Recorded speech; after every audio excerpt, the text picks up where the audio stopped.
ቅድስት የአብይ ጾም ሁለተኛው ሰንበት ስያሜ ነው።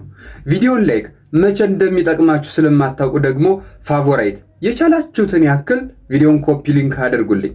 ቅድስት ስያሜው ከየት መጣ?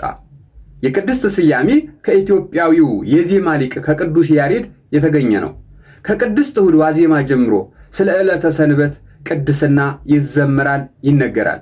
ቅድስት ቤተ ክርስቲያናችንም ሰንበቱን ስለ ቅድስና ልጆቿን ታስተምርበታለች። በቅዳሴ ጊዜ የሚሰበከው ምስባክ፣ የሚነበቡት መልእክታት፣ የሐዋርያት ሥራና ቅዱስ ወንጌልን ስለ ቅድስት የሚያወሩ ናቸው። በነገራችን ላይ ቅድስት ማለት ምን ማለት ነው? ቅድስት ማለት የዘይቤ ፍቺውን ስንመለከት የተለየች የተቀደሰች ማለት ነው ይሏል።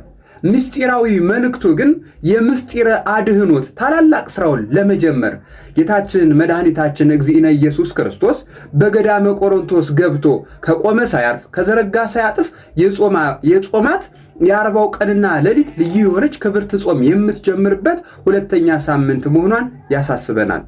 ሰላማችሁ ይብዛልኝ።